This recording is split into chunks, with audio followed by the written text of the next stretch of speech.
Біз осыған дейінгі видеоларда біз мына ұқсап кетіріп алдық, иә. Енді бізде аяқ киімнің көріп тұрғандарыңыздай мына жақ шет қалды, иә. Мына жақ шеті және бұның әрленуі басқандай түсіріктермен, иә. Одан кейін мына жағындағы мына өкшесінің мына жерінің тоқылуы, иә. Мына жерінің тоқылуы, арты жақ қырының тоқылуы қалды. Енді біз соны тоқимыз. Бұл жерде сіздер жаңылып кетпеңіздер. Бұл жерде жаңылмайтын бір ереже бар, иә. Бізде мына жақта қарасаңыздар, міне. 1, 2, 3 қатар былай қарай үзілмей жалғасты, иә. Бізде 3 қатар үзілмей жалғасты. Сол мынаның астыңғы қатарынан санаймыз. Мына қатардан емес. Мынаның астыңғы былай түзу қатардан, мынаның соңғы 3-ші қатарынан санаймыз. Мынаның 1-ші қатарынан, иә, міне. Мына жақтан былай қарай келеміз. Мына 3 қатарды қосамыз. Содан мынаның 1-ші қатары, иә. Мына қатардың астына, мына жақ шеткі қатардың астына түсеміз. Осының тұсы мынау, міне. Содан міне 1, 2, 3. Мынау былай кетеді. Мына қатарды қосамыз, иә. Мына қатарды аяғынан, мына қатардың астына түсеміз былай қарай. Бұның жалғасы мына жақта, міне. Мына 1, 2, 3, міне. Мынаның тура астына келеміз, астындағы қатарына. Сонда мына 1 болады, міне. 1, 2, 3 дейміз де, одан кейінгі арасын аламыз, міне. Қарап тұрсаңыздар, міне осылай. Енді мына жағында тура солай санап аламыз, міне. Мына жағында тура солай санап аламыз. Мына жағында да міне 1, 2, 3, иә. Қарасаңыздар, міне мынау міне 1, 2, 3-ші қатар мынау ғой. Мынаның тұсы мынау, міне. Осыған келеміз де, міне мынау 1, 2, 3, 3-ші қатар, міне мына жерден аламыз, міне. Қарасаңыздар, осы жерден алып, енді біз осы жерден аламыз, бірақ оның қасындағы мына 1, 2, 3 қой, үшіншісінің мына жақ соңғы таяқшасын аламыз, соңғы таяқшасын үстінен бір көтеру биіктігін алып аламыз. Мына жақта мынандай ұзын жіп қалу керек, себебі бұл шешілмес үшін, басқаларға ыңғайлы болу үшін, иә, қалғызатын жіп қалданатын. Мына жерде біз 2 көтеру биіктігін ілдік, иә. Осыдан кейін қарасақ, мына 2 түзу таяқшаның ортасына бекітеміз ғой. Тура солай. Алдыңғылары қалай? Бұл жерде ешқандай орындар алмасқанмен тоқылу үлгісі оқсамайды, иә. Әрбір жерден жұп толық таяқшадан, иә. Жұп толық биіктіктен, яғни 2 таяқшадан тоқимыз, иә. Мына жерде 1 тоқыдым. Мына жерде 2, мынау екіншісі, иә, міне. Мынау екіншісі. Мына жағы үшіншісі, міне.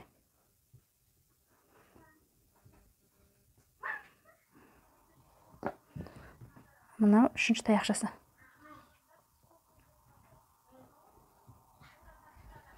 Мынау 4-ші таяқшасы, міне. Мынау 4-ші таяқшасы. Бұл жерде сіздерге ескерте кететін жайт, біз осы уақытқа дейінгі мынаның қасынан, иә, мынаның қасынан. Біз осы уақытқа дейінгі мынаның қасынан бір қатардан қосып отырдық, бір таяқшадан. Мәселен, мына жерде қарасаңыз, міне.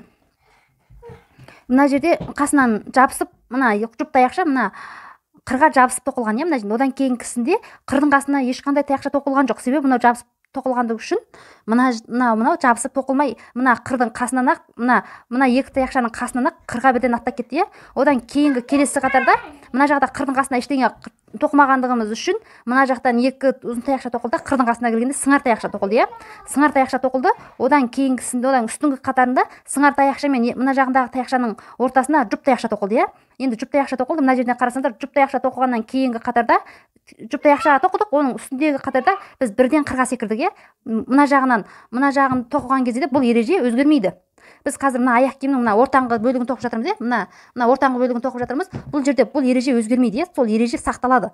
Мен сіздерге айтып кетейін, сол сақталу үшін көрсетіп жатырмын мына жерде. Егер мына жердегі бір сыңар із тоқылуы керекті болса, мен осы жерден сыңар із тоқуым керек. Болмаса осы жерден бірден жұп тоқылу керек болса, мен жұп тоқылу керек. Болмаса егер мына жерден мен дәл қазір мына жерден жұп тоқылмайтын жерге келіп тұр. Мына жерде мына жұп мына қырға қатты жабысып тұр. Мен сол үшін бұл жерге ешқандай нәрсе тоқымайын деп бірден қырға секірем. Менде себебі рет солай келіп тұр да. Реті секіруге келіп тұр бұл жердегі басты мақсат. Одан кейін келесі қырға секіреме. Секірдім, міне. Одан кейін біз мынаған дейін не істедік? Мынаған дейін қырға келгенге дейін біз жұппен қырға секірдік қой. Енді мына жерде мына бір жұпты тастап, бері қарай мына жақ қырына секірем. Бер жағында қырдан бір жұпты тастап, бер жақ 2 таяқшаның ортасына секірем. Арғы жағын қалай істедіңіз? Бергі жағда тура солай болу керек, иә. Арғы жағы басқаша, бергі жағы басқаша болмайды. Сіз ар жағынан қаншалықты нәрсе тоқыдыңыз, бер жағынан да тура сондай нәрсе тоқу керексіз. Біз мына жерден қанша таяқша тоқыдық? 1, 2, 3, 4. Біз мына жағынан 4 жұп таяқша тоқыдық, иә. Демек мына жағына келгенде де біз 4 жұп таяқша тоқу керекпіз. Мына жерде 1 жұп таяқша кетті. Қазір міне 2-ші жұп таяқшасын тоқимыз.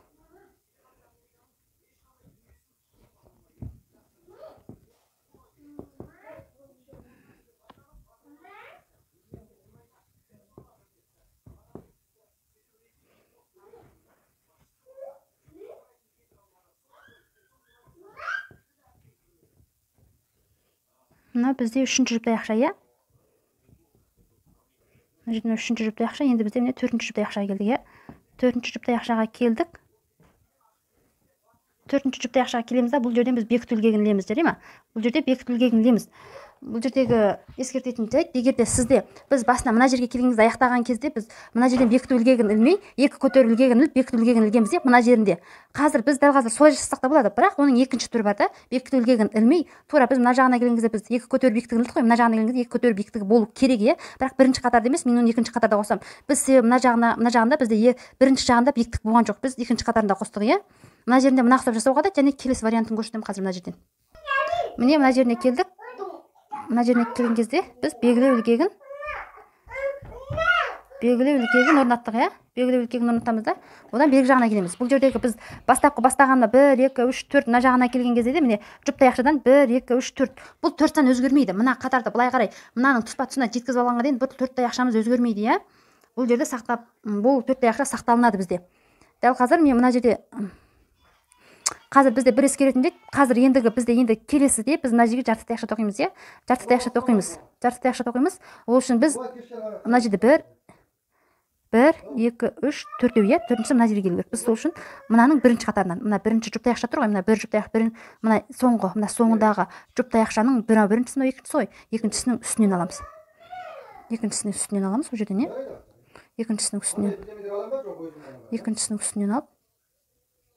Екіншісінің үстінен аламыз, былай қарай.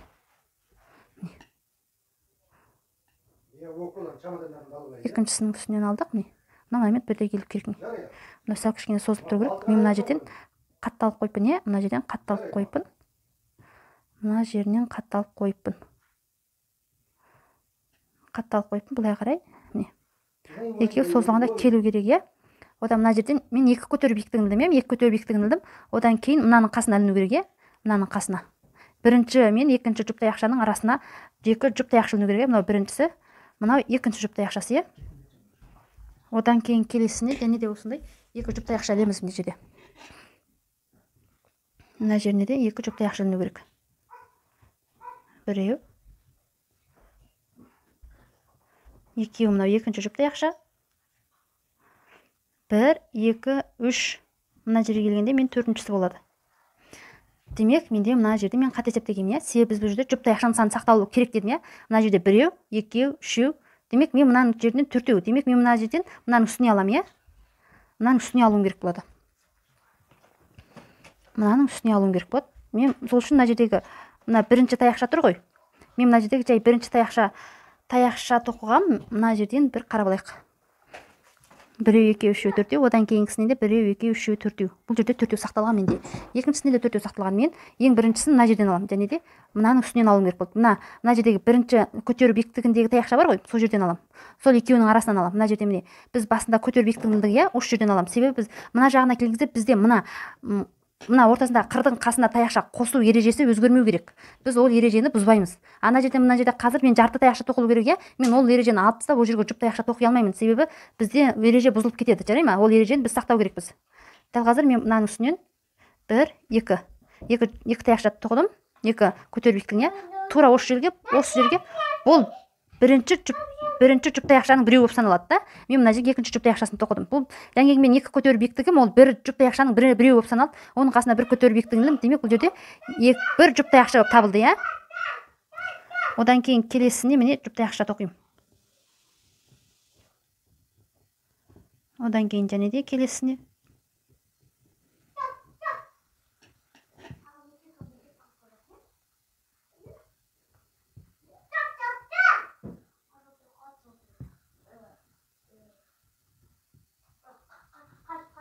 Одан кейін мына жерде міне 1, 2, 3. Мен мына жерге бір таяқшаны тоқып кеттім.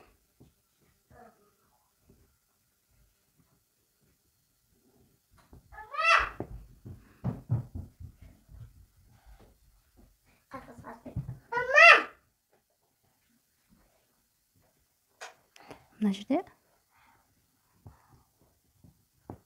бізде бұл үшінші жұп таяқша, иә. Енді мына төртінші жұп таяқшаны тоқимын мына жерге. Мына жерге мен төртінші жұп таяқшаны тоқимын. Тоққаннан кейін мына жерде қырдың қасына келген кезде мен дәл қазір бір жартылай биіктік тоқуым керек, иә. Сол жартылай биіктік бізде сақталады. Қырға дейінгі таяқша қосу әдісі бізде өзгеріссіз қалады дедім иә. Бұл ережені бұзбаймыз. Бұл ережені бұзсақ ортасындағы қырдың түзу тұруына әсер етеді бұл. Жарай ма? Алдыңғылары қалай болса, бізде қыр бізде главный болып тұр ғой. Қыр бізде маңызды. Сол үшін қырдың қасындағы таяқшаларды қосып беретін, ауыстырмаймыз. Мына жерде мынаған деймін. 1, 2, 3, 4 қыр және 4 жұп таяқша, одан қырдың қасына бір таяқша қостым иә. Мына жағда тура сондай болады. Қырдың қасына бір жалғыз таяқша қосып, жұп таяқша емес, сыңар таяқша. Одан кейін 2 жұп таяқшаның қасына ортасына бір жұп таяқша қосам. Одан кейін келесі жұп таяқшаның қасына ортасына жұп таяқша қосам.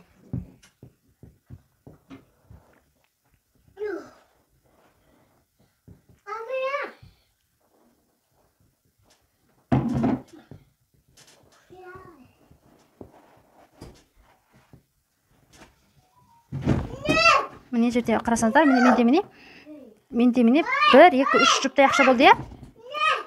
Мен мына жерде 3 жұп таяқша болды иә. Одан кейінгі жұп таяқшаны мен мына жаққа жасаймын. Мына жерде біз жаңа белгілеу ілгегін қалдырдық қой иә. Белгілеу ілгегін қалдырдық. Белгілеу ілгегіндегін қосып аламын.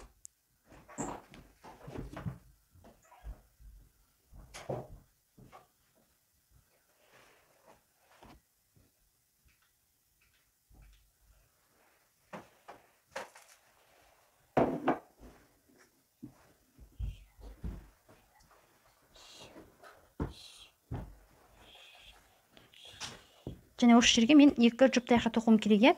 Ана белгілеу ілгегінен алмай, екіншісін осы жақтың бір жерінен, осы жақтың белгілеу ілгегінен алсаңыздар болмаса, және де осындай кез келген осы жақтан алынады иә, осындай бір осы жерден бір ілгекті алып, осы жерден екеуін бір жерден емес, екеуін екі жерден ілгеніңіз дұрыс иә.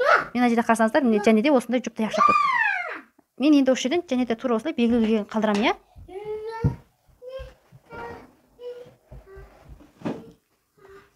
Енді бұл жерден келесінен және де санаймыз иә. Мен енді мына жағына келген кезде мына жерге менде жұп таяқша болады иә. Мына жерге жұп таяқша, біреу, мына жерге 2, 3, мына жерге 4. Төртіншісінде оқу керек мына жерге. Демек, мына жердегі басында мына жердегі көтеру ілгегімен мына жердегі толық биіктік қой. Сол толық биіктіктің үстінен аламын екіншісін иә. Толық биіктіктің үстіне мына жердегі 2 ілмек бар ғой. Сол жерден бір таяқша жасаймын. Мына жерден, сол жерден, мына жерден бір таяқша былай қарай аламын.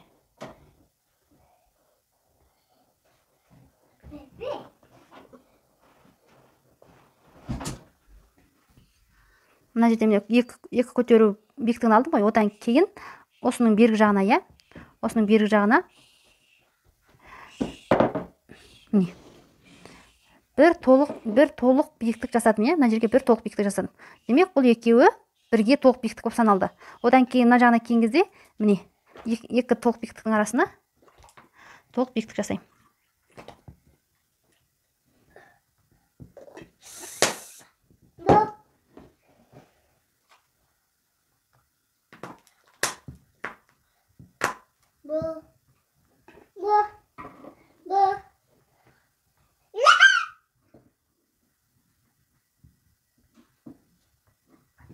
Мына жерге келеміз, міне 1, 2, 3, 4-шісі иә, 4 болды.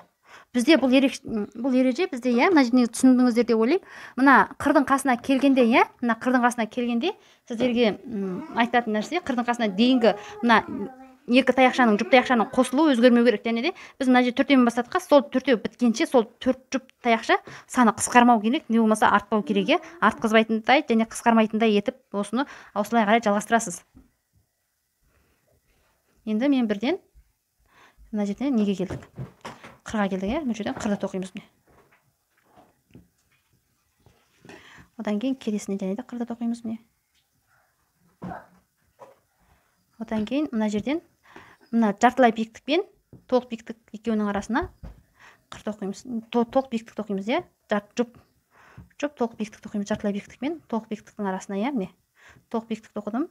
Одан кейін келесіне.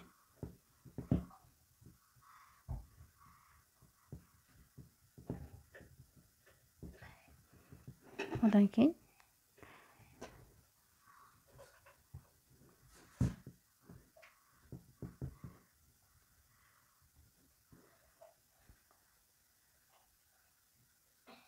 бізде қарасаңыздар, міне 1, 2, 3, мына 1, 2, 3, 4 қой, мына жерде 1, 2, 3, одан төртіншісі мына жерде 2 жұптың қасына тұрады, иә. Міне 2 жұптың қасына тұрады, міне. Бұл жерде соңғы аяқтайтын кезде мына жағындағы ілгекті қосып алып кетеміз.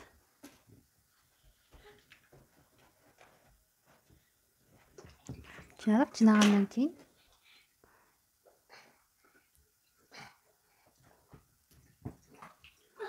бізде қарасаңыздар міне сәл көтеріліп келіп жатыр. Бұл тура осындай, тағы бір қатарын көрсетіп жіберейін. Бұл осылай, мынамен бірдей, мынамен негізінен былай қарай доға жасап былай қарай бірге ғой екеуі. Сол доға жасайтындай дәрежеде мынау көтерілу керек. Мүмкін 4-еу, мүмкін 5-еу болуы мүмкін. Ол сіздің неңізге байланысты болады, иә? Ол сіздің аяқ киіміңізді тоққан номеріне, үлкен кішілігіне байланысты болады. Біз мына жерден біреу, енді біз қазір мына жерге қасына қосылды ғой, иә, бізде қатар. Ендігі жұп мына жерден тұру керек. Сонда біреу, екеу, үшеу, төртіншісі. Және де төртіншісі мына жаққа келеді. Төртіншісі біреу, екеу, үшеу, төртіншісі мына жаққа келеді. Төртіншісі мына жаққа келсе, тура осының мына жақ шетінен алып, біз және де екі биіктік жасап шығамыз. Осы жерге.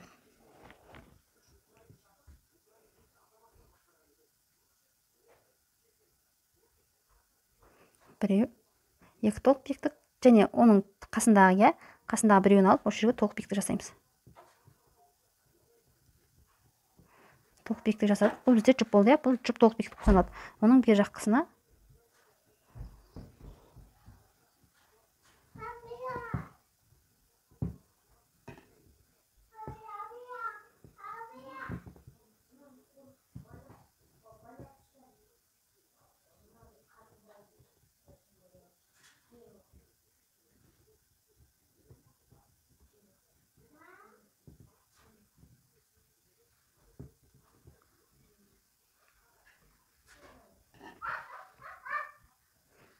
бізде біреу, екеу, үшеу, төрт жұп болды. Енді біз ортаңғы қырға көшеміз.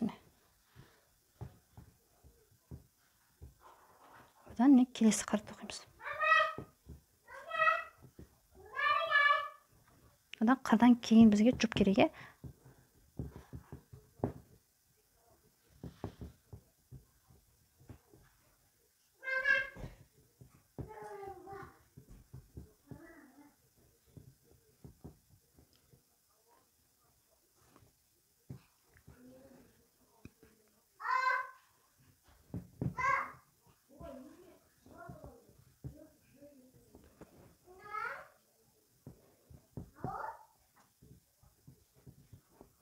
Бізде міне 1, 2, 3, иә, 3 жұп болды.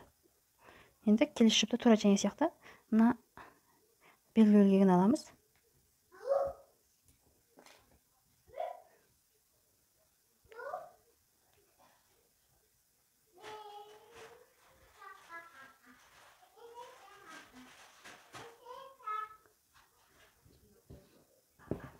Біреу, иә, одан кейін соның қасындағысынан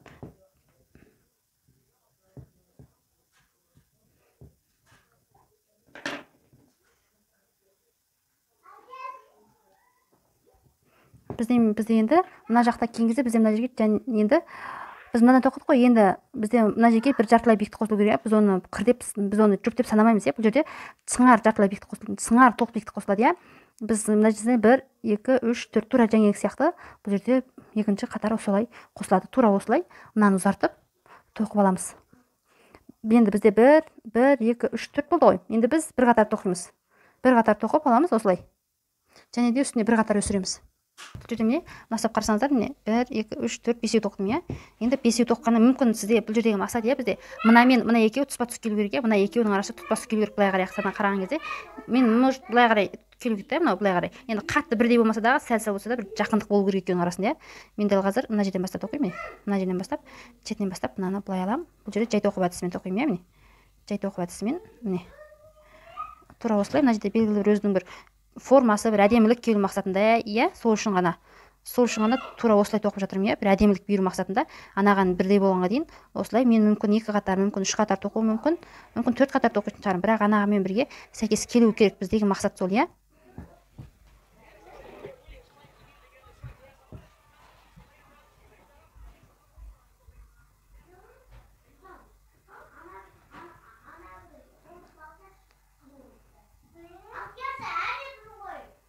Енді мынадан былай қарай жасаймын.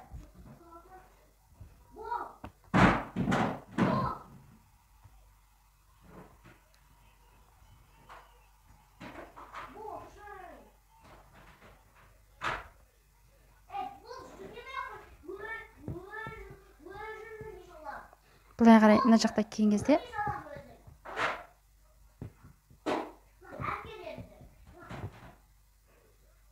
міне біз соңына келдік. Мына соңына келген кезде мынаның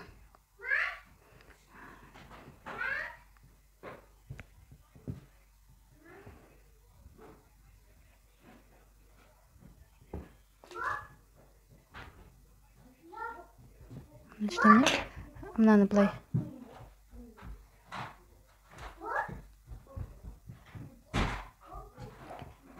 міне тура осылай және де 2-3 қатар мынамен бірге айттым ғой, мынамен бірге қатарлас келетіндей етіп енді 1-2 қатар тоқимыз үстіне.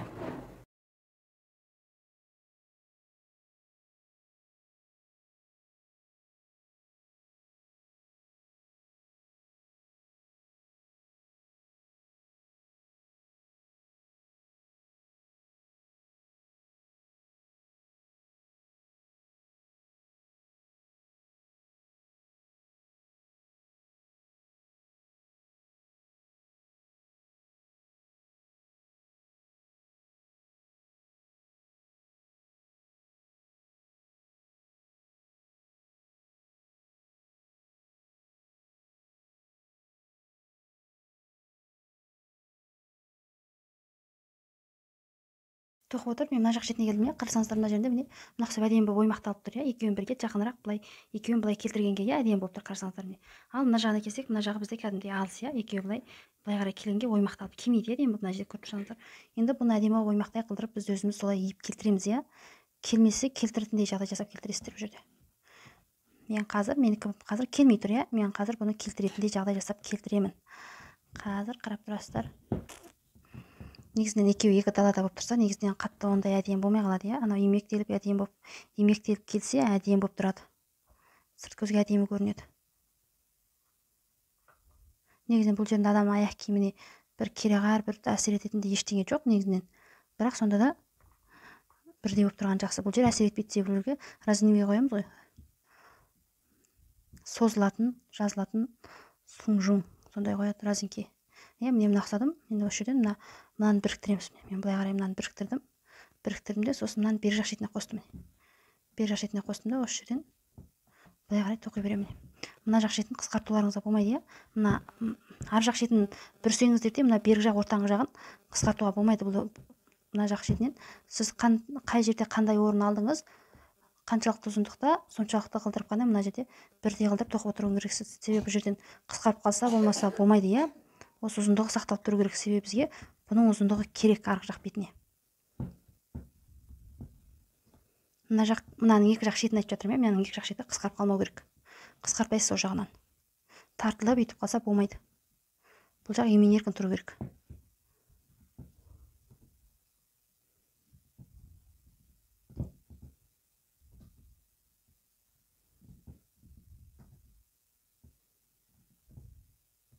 Қарасаңыздар, міне мына жер міне еліп келді, жаңеге қарағанда, алдыңғысына қарағанда жақсы, міне мына жер міне мына ұқсап келіп тұр, ал мына жер міне мына ұқсап келіп тұр, міне екеуі еліп әдемі болып келіп тұр. Міне мен сіздерге осыны көрсеткім келді. Бұл жерде еліп келуіне, мына жерде қарасаңыздар, мен еліп келуінің қаншалықты рөл ойнайтындығын көрсеттім сіздерге. Енді бұл жерде енді мынаны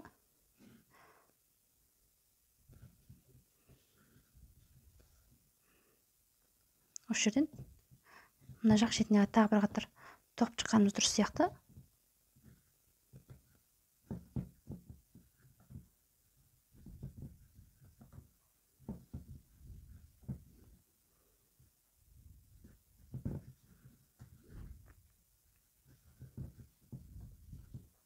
Егер сіздерде мынаны осындай 4-5 қатарға тоқығыларыңыз келмесе, онда мынаның астындағысының санын арттыруларыңызға да болады. Бұл жерде қатты бір қатқалған ереже жоқ. Өздеріңіздің аяқ киімдеріңіздің ебіне қарай ауыстыра бересіздер, Басты негізгі формасы осылай болып келеді.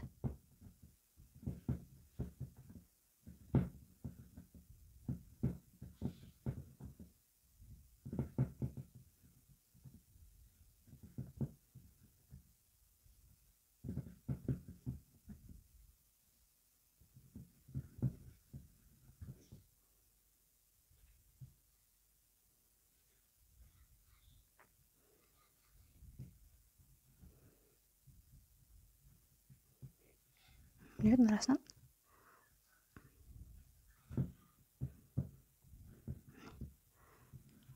Мына жерден, мына жағын алып келемін да бекітемін осы жерден.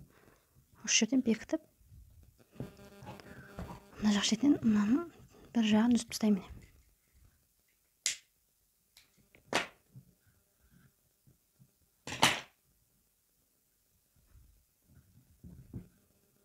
Неге?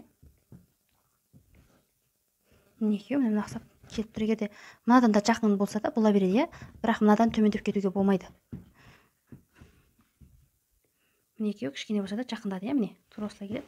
Енді біз артқы жағындағы мынасын, мынаның үстіндегі мына қатпарлар тоқимыз. Бұл қатпарлар мына өкшеден аяқ адам киеді ғой аяғына, сол кезде өкшеден шешіліп түсіп қалмас үшін тоқылады. Бұл негізінен үстіндегі тарылту мақсатында, өкшеге киген аяқ киімнің шешіліп қалмауы мақсатында тоқылады. Бұл жерге негізінен бұл жердегі мынасын мен басқа түсті жіппен тоқсам да, болмаса осы түсті жіппен тоқсам да, бұл жерде ешқандай бір қатты бір маңызды рөл ойнап кетпейді. Бұл жерде ескеретініміз, бұл жерде өкшесін белгілі бір тарылту үшін мен мына ортасынан алған дұрыс көріп тұрмын. Мына жерден, яғни мына жерден алып, осы жерден алсам, онда мен мына жерге келеді екенмін, осы екеуінің тура тұсынан алып келіп бастаймын. Мына жерден бастағым дұрыс сияқты. Мен осы жерден бастап, бұл жерде бұл аяқ киім киген кезде тарылту мақсатында, адам аяқ ақынан түсіп қалмас үшін тоқылатын нәрсе. Мына жерден мен алып келдім. Одан әрбір ізді қалдырмай, осының қарсы жақ бетіне дейін тоқып аламыз.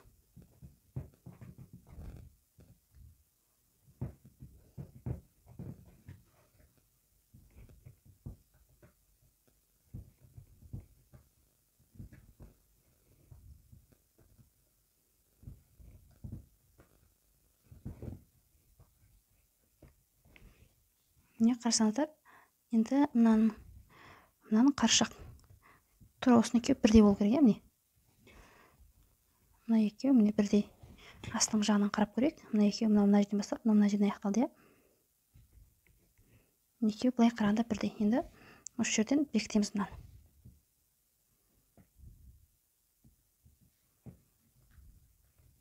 Бұл жерде негізінен сіздердің өздеріңіз қалауларыңыз бойынша 2-3 негізінен 2-ден көп болған дұрыс, ең аз дегенде 2 қатар ғой.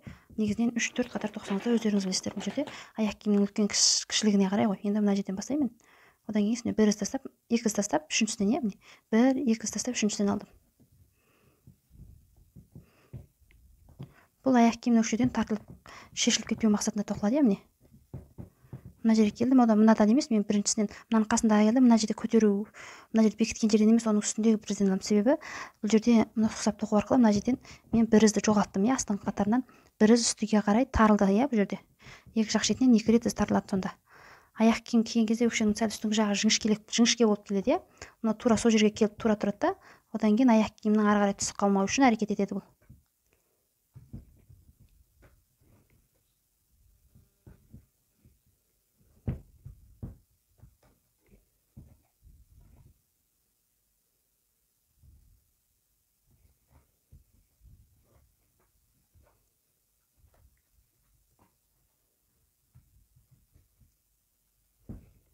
Мына жерден ақсап тоқтым. Енді бұл жерден мына жерінде бекіту ілгегі тұр, мен бекіту ілгегін емес, бекіту ілгегінің астындағысына түсем, бекіту ілгегінен алдыға өтіп келем да, енді бұл жерден бекіту ілгегіндегі жіпті қосып аламын мына жерден.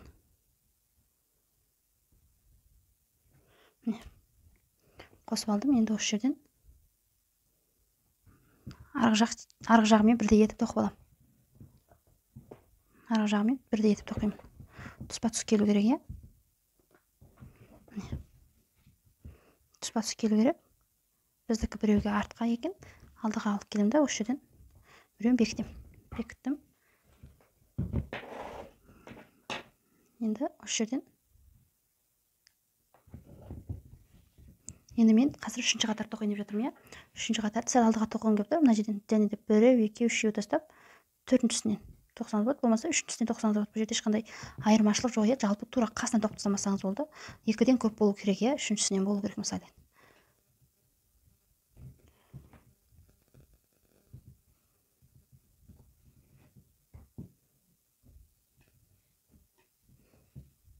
Не?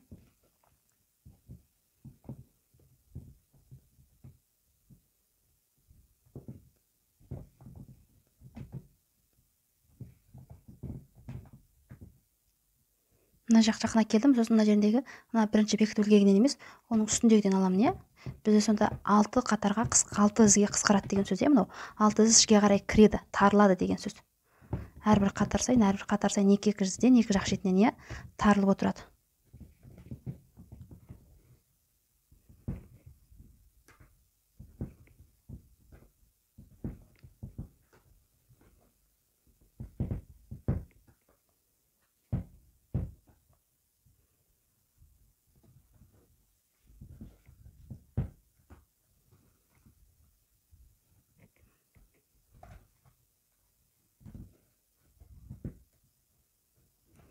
Енді мына жерге келдім. Мына жерде және де бір із бар екен, жеткіз. Ол ізденді аламын. Сосын мына жерде бекіту ілгегі тұр ғой, бекіту ілгегінен тап өтіп, мына жағына келемін де, осы жерден барып бекіту ілгегін қосып аламыз, Және де арғы бетінде сөйткенбіз, Ағының астыңғысында да сөйттік, солай жасағанбыз. Мына жерде ілмек бізде үшеуінен бір жота бір өткіземіз. Бір өткіземіз де, тура арғы жағынан қарсы жақ тұсына келген кезде біз тоқтатамыз.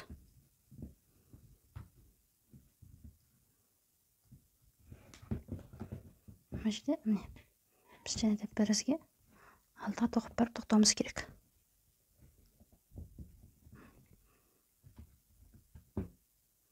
Мына жерден бірдей болды. Енді осы жерден аяқ киімді былай бекітіп, осы жерде жіпті қиямыз.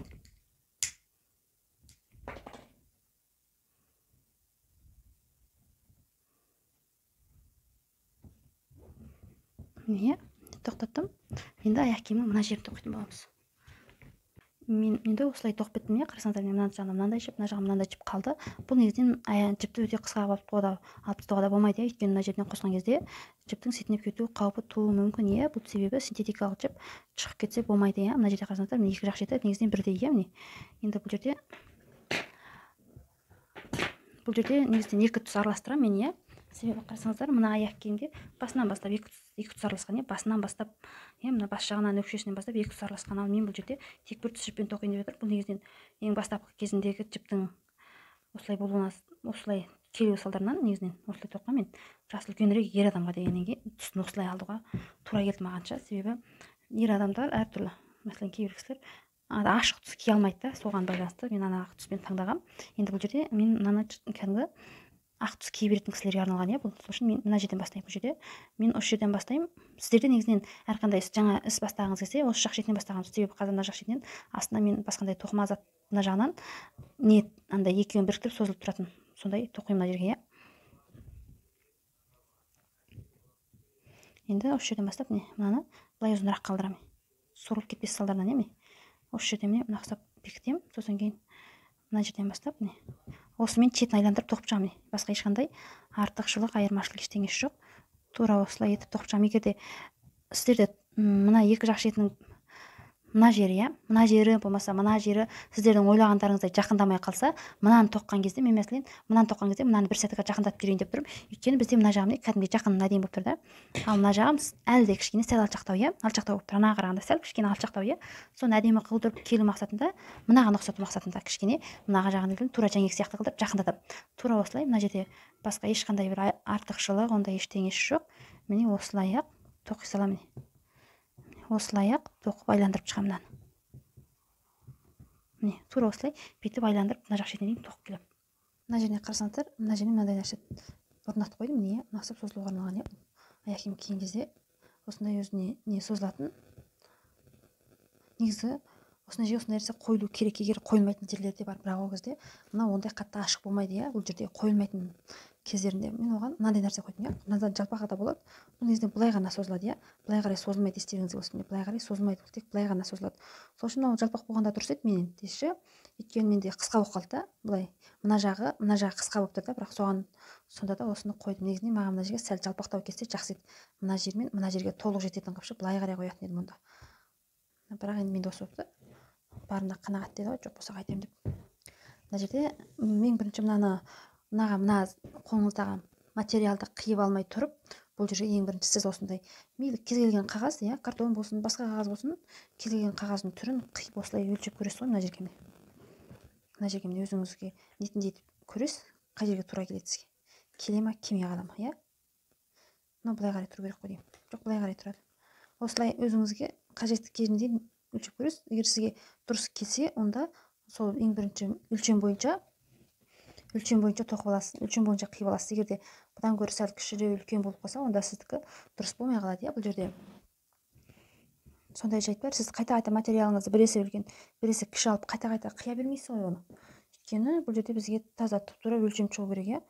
Сол үшін негізінен осындай нәрсені қиып ең бірінші өлшеп алған дұрыс. А то сіз ана затыңызды эконом істейсіз, нәбесінде үлкен ба кіші ма, ең бірінші соған қарай көріп қиып жөндеп аласыз.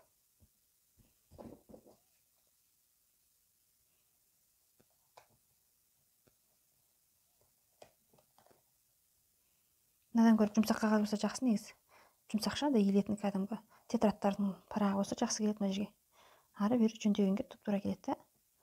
Ал мына жерде сәл қиындық туғызып жатыр маған. Бүгілмейді, ыңғайға келмейді. Себебі мынау бізде жұмсақ қой, қалай бұрсаң солай кетеді. Міне осыны өлшеп аласыз. Сосын кейін осы жерден қия саласыз. Міне бұл жерде ешқандай қиын ештемесі жоқ.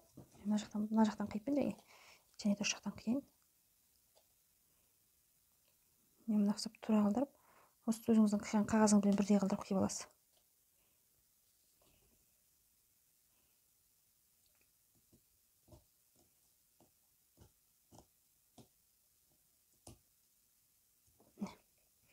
Мына жерде мен қиып алдым. Енді мына жерде қарасаңыздар, мына синтетикалық материал, яғни сөгіліп кетеді.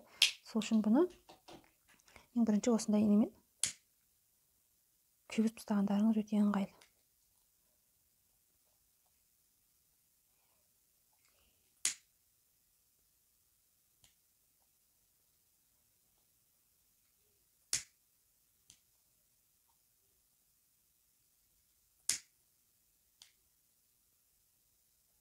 Не болдым? Не бізде тура осындай болып шықты. Негізінен сіздерде осындай етіп қағазбен өлшеп алған ең дұрысы сол. Мына жерден көзбен қарап өлшей салуға, қия салуға болмайды, ол білініп қалады. Әзір келмей қалса, сосын қайтадан қиып жүресіз қайта-қайта. Міне мына жерде мынау келіп тұр. Енді мынаны келтіреміз мына жерге. Мынаның оң беті мынау.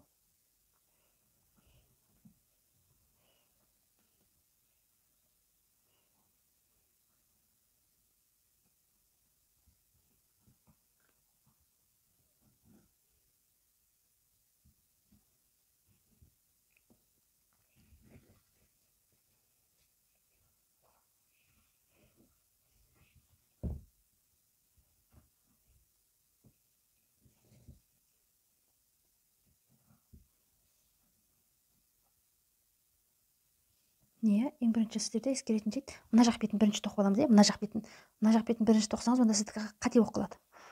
Қазір екі жақ бетін қосқанда сіздікі қисық болып шығу содан болады. Сол үшін біз ең бірінші мына жақ бетін тоқып аламыз. Міне мен тура келіп тұр. Мына ұқсап келтіріп аласыздар. Ең бірінші көз алдыларыңызда осындай етіп келтіріп аласыздар. Тура тұру керек осылай, қисық кетіп қалмау керек.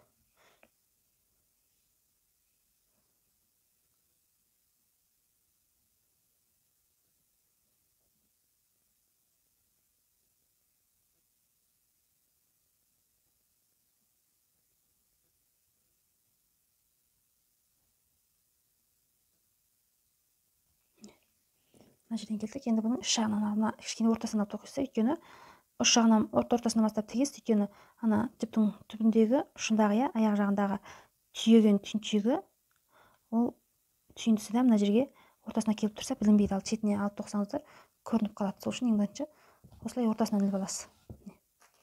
Ортасынан іліп алдыңыз. Бұл жерде мен қарап тұрсаңыздар, бұл жерде бір өзінің ерекшелігі бар. Мына жердегі біз мынаны тоқыған кезде мынаның астынан алып тоқиды ғой, тіккен кезде тура осының астынан алып тікеміз. Осының астынан өту керек. Сонда жібіміз біздің қатты көзге бадырай ұрып көрініп тұрмайды.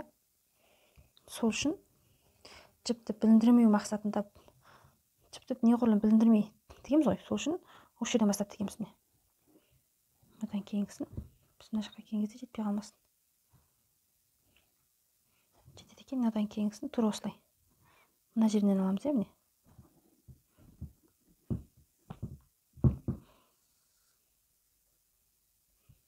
одан кейінгісін мына жерден алып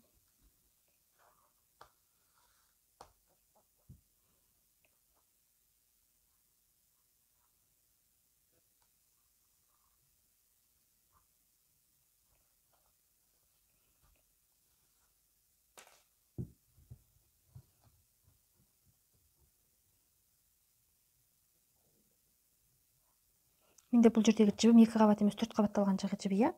4 қабатталған жіп бұл жерде. Мен 2 қабаттаған жоқпын, өйткені мынау кейін сөгіліп кеткен жағдайда сөгіліп кете ме деп жыртылып қалса, қайтадан тігіп жүрмейді оны алған адам. Берік болу мақсатында мен 4 қабатталған жіп алдым бұл жерде.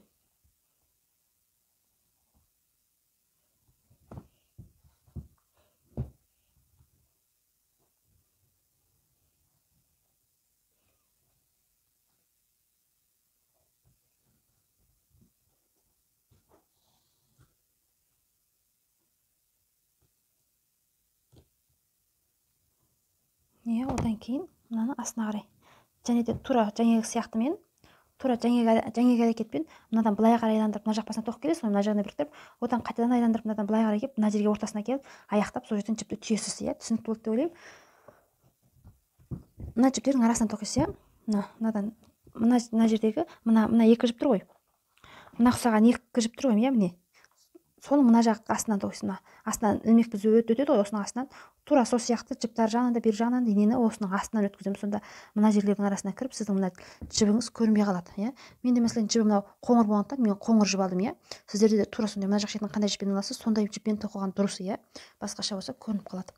Ал мына жерге ақ түсіп, менде ақ, иә. Мына жерге ақ қойсаңыз да, және сұры бар ғой, ақ сұры, сондай сері дейді ғой, сондай түс қойсаңыз да болады. Егер мынау қара болған жағдайда, онда қара, қара көк сондай әртүрлі кете береді. Бұл жерге соған жақын түс болса, ала берсеңіз болады бұл жерге.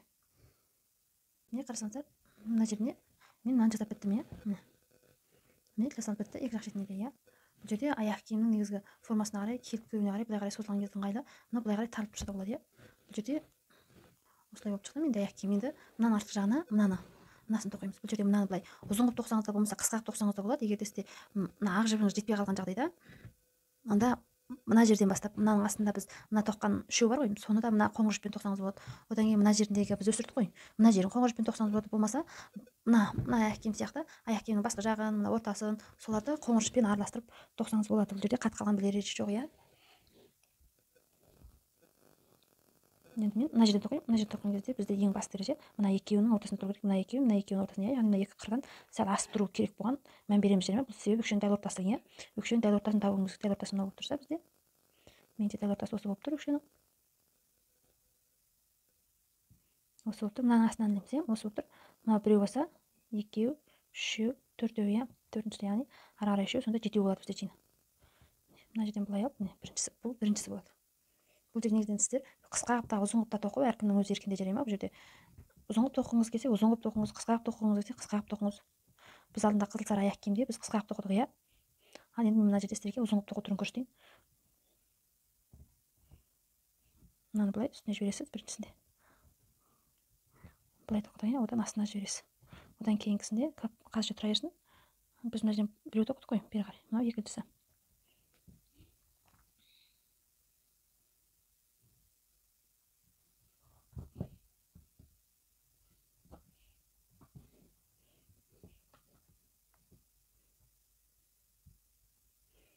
Енді үшіншісін тоқимыз.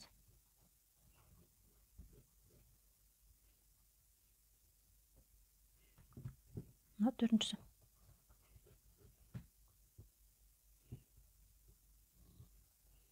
Мынау бесіншісі.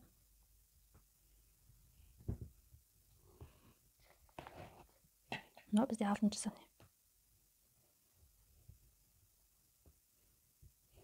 Біз тура болды ма, болмады ма тексеріп аламыз, иә. Мына жерден бастап біріншісі болған, алтыншысы болды.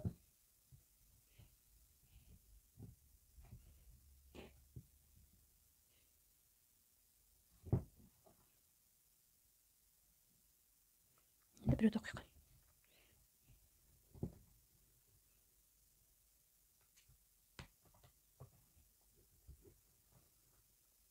Жетіншісі, иә. Осыдан кейін біреу көтерілеміз, көтерілмеге, иә. Мына жерде екеу бірдей болу керек, иә. Сіздерде екеу екі жаққа кетіп қалмасын, иә. Екеуінің бірдей болу маңызды мына жерде. Мына жерде мынаны төмен түсірейік. Иә, міне бірдей. Мына жағына дейін кетіп, мынаның үстіне тура келіп тұр. Ал мына жағы мынадан бері қарай тұр екен. Демек, біз мына жерде біреу ақтап тартып көтеріп біздікі.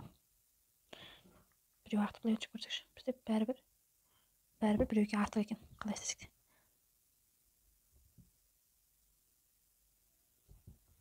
Мына жерден біреу көтеріп білеміз.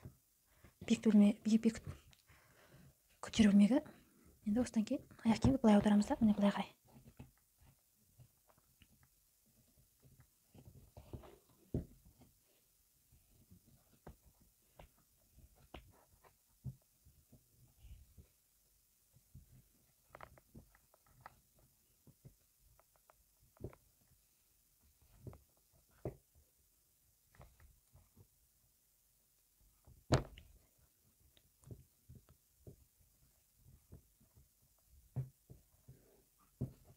Тура осылай ары бері қайтып бер жағына келесіз, одан қайтадан ар жағына, бер жағына, одан қайтадан ар жағына келесіз. Бұл жерде негізінен қиын ештемесі жоқ.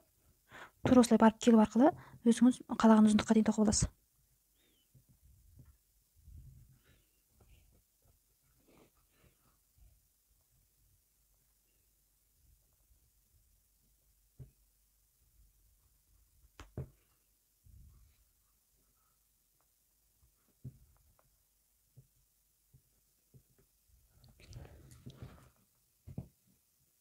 Міне мына жерде жайлап көтерілмегенлік. Енді былай қарай тоқимыз. Сосын былай бестеп осылай тоқып отырамыз. Сонда бізде белгілі мына жерде мен қанша қатар тоқпын, мынау 1 2 3 4 5 6 7 8 9 10 11 12 13 14 15, яғни мен мына жерде 30 рет барып қайтқанмын ғой. Былай барып қайту арқылы 30 рет жасаған мен мына жерде, мына аяқ киімді. Ал мына жерде қанша жасайтын белгісіз, сол бір 30-дың айналасында болады. Былай қарай барып, былай барасыз, былай келесіз, былай барасыз, былай келесіз. Тура осылай мынандай ұзындықта жасау керек болады. Мен дәл қазір мына ұқсап мына астыңғы жеріне дейін жетіп тұр. Міне қарасаңыздар, мен бұл жерде қанша қатар тоқыдым. Мына жерде 1 4 5 болып тұрған жер, бұл жерде 1 4 5 болып тұр. Бұл 2 болып саналады. Сонда мына жерде 1 2 3 4 5 6 7 8 9 10 11 12 13 14, 15. 15 мына жағында бекіткен мен қосқан кезде мен сонда 15 2 болса 30 31 32 жазадым. Мөлшермен жерде бұл міне ұқсайды. Мына жеріне қарап, мына жерден үшеу қалу керек. Былай бүктетілгенге дейін, міне ондай қатты бір асып былай болып кетпейді. Негізінен қалыпты болады. Өзіңіз көз мөлшермен қалыпты етіп осы жерден бүктеп, мына жеріне тура жетіп тұру керек. Мына жеріне міне астыңғы мына тура ортасына алып келесіз ғой, мына жерге міне осы жерден енді мына екі аралығын мынаны күйгізіп тастаймыз. Мына жерде мынаны күйгізіп бері қарай бөліп аламыз. Мына алдым, алғаннан кейін мына екеуін арасына мынаны өткізіп былай түйіп аламыз. Бұл жерде түйіп алдым. Түйіп алғаннан кейін мынаны тура мына ортасына алып келеміз. Мына өкшесіне қарайсыз, өкшесіндегі бедерлеріне, сол бедерлерінің қасында тұру керек. Мынаның қасында екеуі тура мына ортадағы сызыққа қарайсыз ғой. Ең бірінші сол жер маңызды болып тұрады. Сол жерге келесіз. Ең бірінші осының астынан ілмекпізбен ана жіптерді ішіне қарай тартып алу арқылы бекітіп орнатамыз бұл жерге.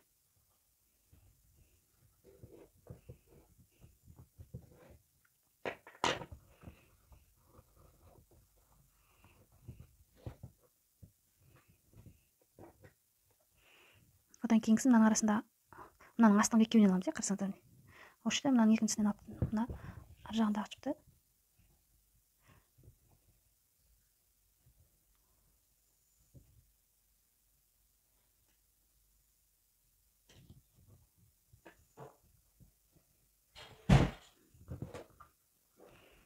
мынаның астынан ашып, кәдімгідей қарайсыз. Мына жерде тұспа тұсына келуі қиын болады. Сол кезде ашып қарап отырып жасайсыз. Ар жағынан бер жағына қарай жіптерден соны тартқан кезде ғана қаттырақ тартасыз ғой. Оған дейін сол ашып ар жақ бер жағын көріп отырасыз. Одан келесінде бізде мына жерде тұру керек.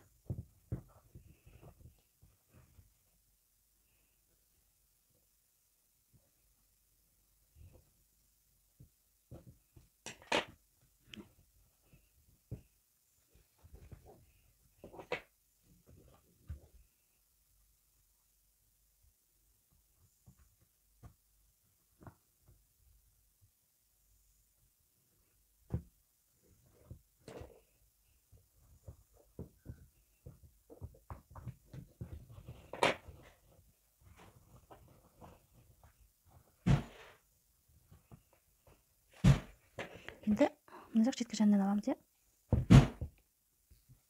Мына жерде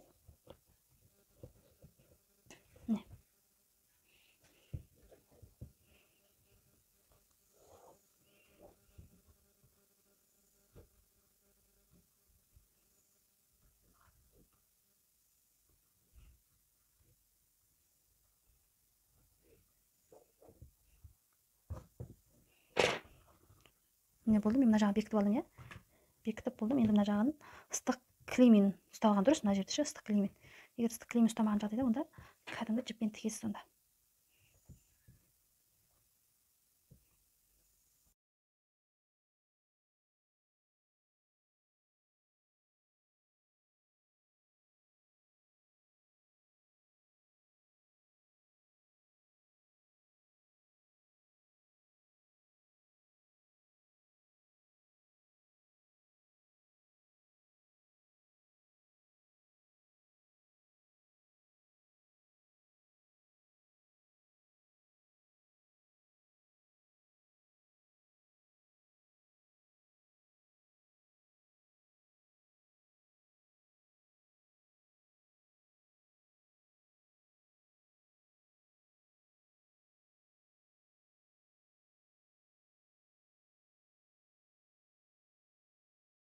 Міне мына жерде міне мына ұқсап мына жерге дейін тігіп болып, мынаны қиып тастаймыз, иә, міне.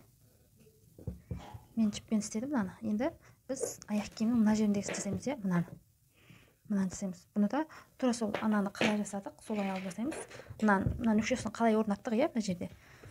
Тура сол ұқсап орнатып, және де оны да жіппен тігеміз. Мына жерде жіппен тіккен ұқсап тігеміз бұл жерде. Ең бірінші біз көз мөлшермен, яғни мына екі аралықты аламыз, иә, мына екі аралықты аламыз. Бұл екі аралықтан осы екі аралықтан алынған дұрыс. Мына жерде біз екі аралықтан жалпағырақ алғанбыз, иә, міне. Мына екеуі бір табан, иә, соның шетіндегісінен қосып алғанбыз бізде. Мына жерде болса, демек мына жерден аламыз, иә. Мына жерден алсақ, онда бізде мынаны алсақ болады. Мына ілмек бізден, иә. Мына жеріндегі табандағы қойылған белгілі ілгегінен, иә. Қазір мына жерде мен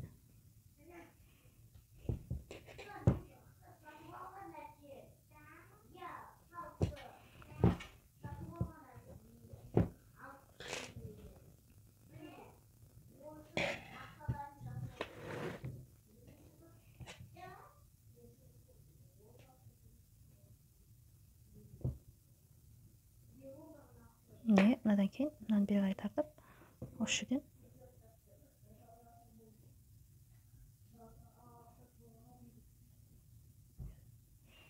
мына бері қарай тартып, осы жерден бекітеміз, иә.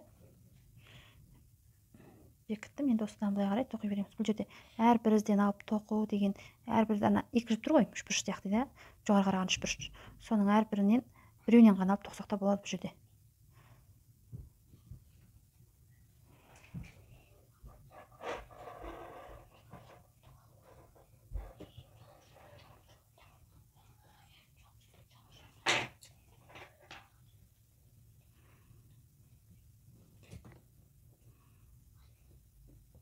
Не мақсат тұр, енді біз осыдан кейінгісін мынадан аламын.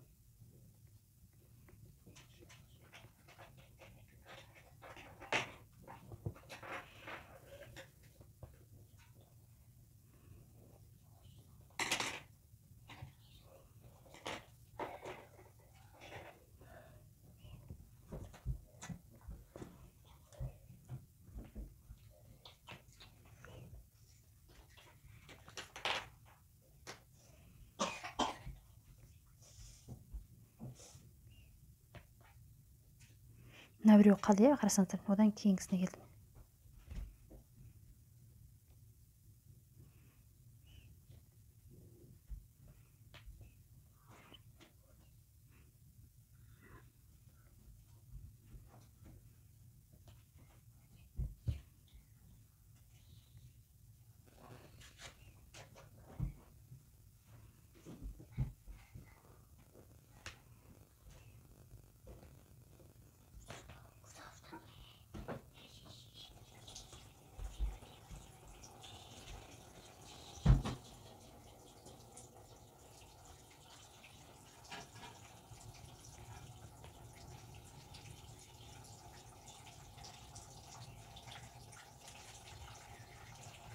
Не қарасаңыздар, міне екі жақ шеті бірдей болу керек, иә. Мен демек ана жағынан тағы да біреу ілемін, иә. Мына жақ тұсынан және де біреу асырып барып ілетін болдым. Мына жақ шетін ілемін.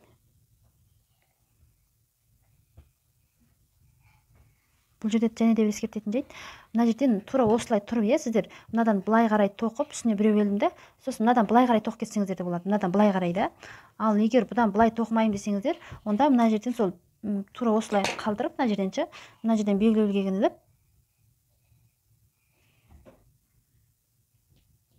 ары бері қайтып мына өкшесі ұқсапшы, өкшесі ұқсап ары бері қайтып тоқсаңыздар да болады. Мен мына жерде ары бері қайтып өкшесі ұқсап тоққанмын. Мынадан былай келдім, одан былай қарай сөйтіп тоққанмын да. Мына жерден барған сайын екі жақ шетінен бір-бірімізден тастап отырып тоқимыз. Ал мына жерге келген кезде мына жерде басқаша тоқуға болады. Мысалы мен мына жерге келдім ғой, енді мына жерден алсам болады да. Мына жерден алып, екеуінің бір-бірімізден қалдырмай, ең біріншісінде бір-біріміз қалдырмаймыз. Қалдырсақ та, қалдырмасақ та болады. Мен мына жерден қалдырмай қалып тоқиын деп жатырмын, бірақ та оған келмейді екен. Демек мен біріз қалдырып тоқимын жақтан. Біріз қалдырып, мен қазір мен мына ұқсап тоқиын деп жатырмын. Мына ұқсайында мына жерден көтерілуге келем. Одан кейін мына жақты астына сап, бері қарай мына ұқсап тоқи саламын деп жатырмын. Мына жерде.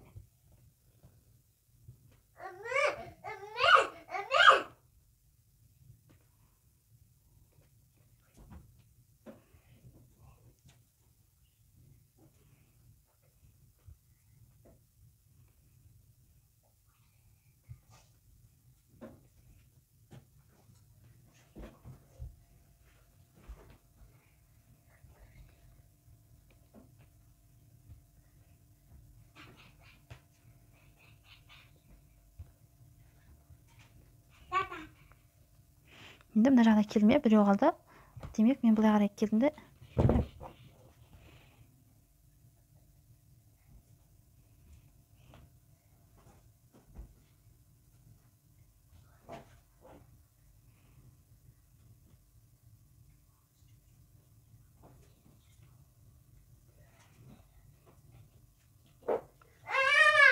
міне бері қарай келдім, былай қарай, сосын мына белгілегендегі мына жіпті қосып алып кетемін.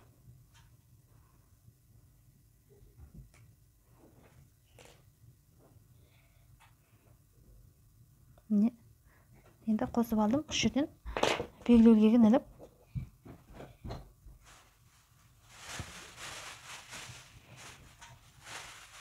міне одан кейін мына жерден тағы да ілемін. Үш жерден, себебі бізде қаттырақ шығып кетті жағына. Міне үш жерден тағы да біреу ілемін. Мына жақ шеті дұрыс тұр, ал мына жақ шеті бері қарай қатты қисайып кетті. Үш жерден және бір көтерілгенін ілемін да тура осының астынан бастаймын.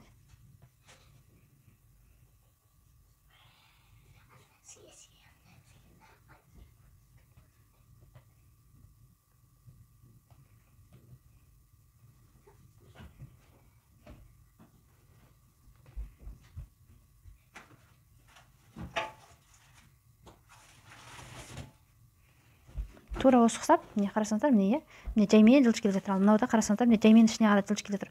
Тура осы ұқсап үшбұрыш қылдырып, мына жерге дейін алып кеп, былай қарай бүйтіп жабатын қылдырып, міне мынандай формада алып кеп, осыны мына ұқсап, мынаны тоқимыз. Міне осындай формада, осылай барып келу арқылы, былай қарай. Мына жаққа барамыз, одан кейін қайтадан мына жаққа келеміз, одан қайтадан былай, одан қайтадан былай. Ал мынау былай тоққан. Ал мынау былай бардық, одан қайтадан былай келдік, одан қайтадан былай келдік, екеуі ұқсамайды бір-біріне. Біз мына ұқсап кеттік қой, енді осы жерден бастап мынаны түйіп тастаймыз, мына жіпті.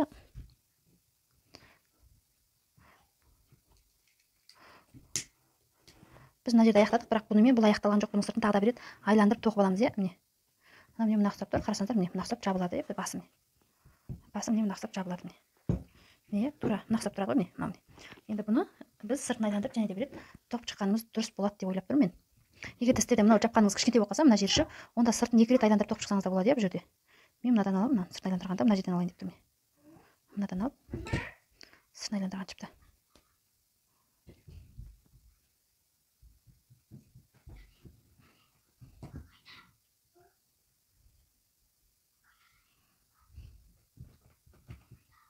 Міне мынаны ұқсап алдым.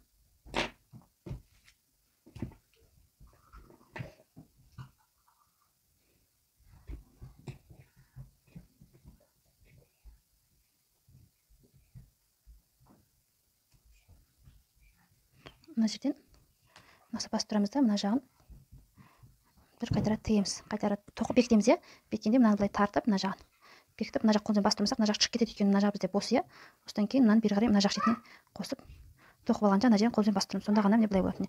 Былай болды. Енді мына жағын басып, мына екеуінің арасына қосып тоқып кетеміз. Мынау себебі шығып кетпеу керек ар жағынан.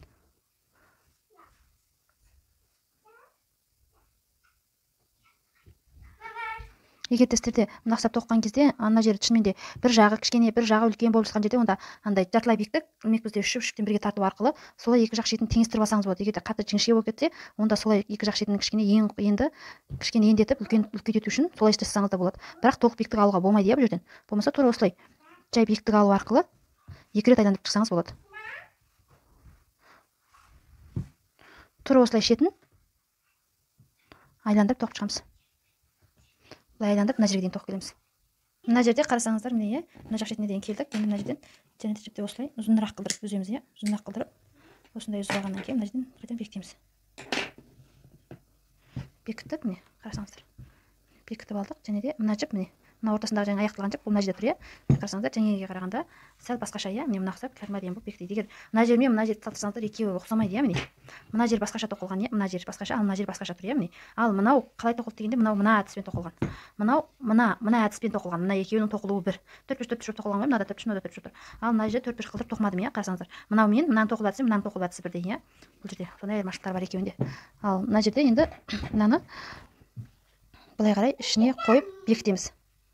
Мынаны былай қарай ішіне тартып,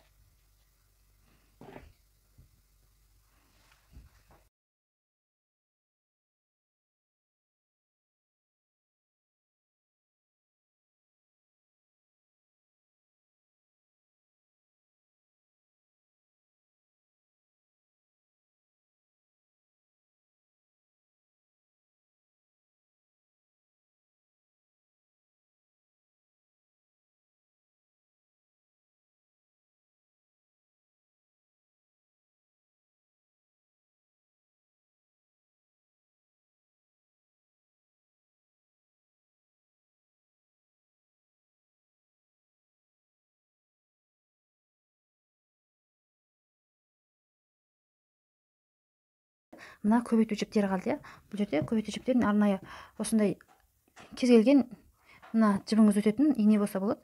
Бұл жерде міндетті түрде бұндай ине емес, негізінен кәдімгі ана күршек ілмек бар ғой, ілмек бізбен тоқуға да болады. Егер мынау жіп ине қазір көздерінен өтпесе, онда мен ілмек бізбен тоқитын, ілмек бізбен алып шығатын боламын. Мына жерде мынау келмейтін сияқты. Мен қазір ілмек бізбен алып шығамын. Ең бірінші жіптің қаншалықты дәрежеде болатынын көріп алайық. Біз мына жерден бастап, мына жерден бастап көбейту болып келген кезде қанша кетеді деп ойлаймыз. Көз мөлшерімен өлшеп аламыз, мынадан былай қарай асады деп ойлайын. Былай қарай, мына жерден былай қарай болса, мен тура осында екі жіп қана алсам жетіп қалар маған. Бұдан артық кетпейді деп ойлаймын. Осы жерден міне осыны алдым.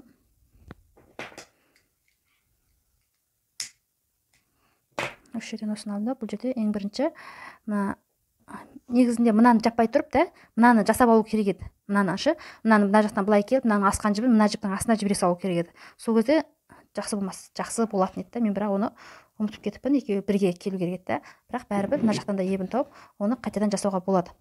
Ең бірінші мына жіпті мен қай жерінен аламын? Ең бірінші мынау былай қарай көбейту болып келді, және көбейту болып ары қарай барса да болады. Мен анадан бері қарай істегенмін, мына аяқта. Енді бұл аяқта мынадан былай қарай істейтін болып жатырмын. Қазір мына ақ аяқта. Бұл жерде ақ аяқта ең бірінші мына жерден былай өткізе салайын деп тұрмын. Қазір астынан, бұл жерде астынан ештеңе өтпейді. Мына жерден өткізіп аламыз. Мына жерден астынан өткізейін деп тұрмын.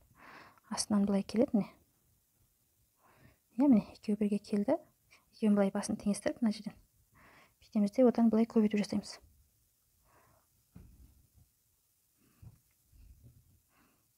Мына жерден әрбір екі ізден кейін ғой, әрбір бір ізді тастап арасына.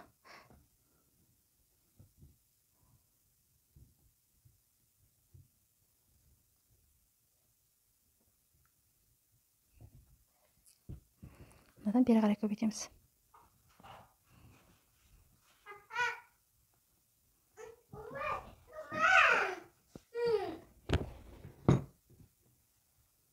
Мынаны тура екеуі бір жерден кіру керек, екі жерден кірсе болмайды, екеуі бір жерден кіру керек, міне. Екеуі бір жерден бірдей болу керек. Әйтпесе екеуі екі түрлі болып қалады, міне. Екеуі бір тесіктен ары бері айқасады, міне қарасаңыздар. Бұл жерде әрбір өтетін тесіктің арасында мына екеуінің арасында өтсе, одан кейін мына екеуінің арасында. Бұл жерде жиі өтсе де, арасына мына бір тесікті тастап, мына жерде бір тесік тұр, одан мына тесіктен өткізсе, қазір біз мынаның арасында бір тесік тастап, одан кейінгі тесіктен өткіземіз. Одан мына бір тесік тастап, мына тесіктің арасына өткіземіз, тура солай. Мына бір тесік тастап, мына бір тесіктің арасына өткіземіз. Әрбірінің арасынан бір тесіктен тастап, мына жақ шетінде соңына келдік. соңынан келген кезде бұл жерде біз бұны жасыру керекпіз, иә, мына жағына. Бұны ана арғы жағы бері жағына келу керек, иә. Көбейтіп жасап, бері шетіне келген кезде біз бұны астынан шығарып аламын. Астынан шығарып алғанымыз дұрыс, өйткені бізде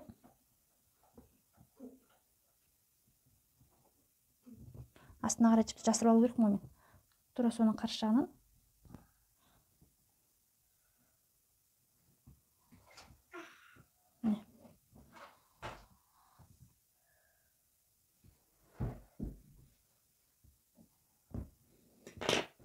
не мына ұқсап осылай болды. Енді бұл жерден мынаны қолмен түйіп қойсаңыз да, байлап қойсаңыз да өзіңіз білесіз. Тура осылай мына жағын да жасырып қоясыз. Міне осымен біздің жұмысымыз дайын. Егер де сізге ұнаған болса, астына тамаша пікірлеріңізді қалдырып кетіңіздер. Қандай да сұрақтарыңыз болса, сұрақтарыңызды пікір алаңына жазсаңыздар, болмаса инстаграмнан жазсаңыздар, менен міндетті түрде жауап ала аласыздар. Келесі бейнеде көріскенше, мен Қазира.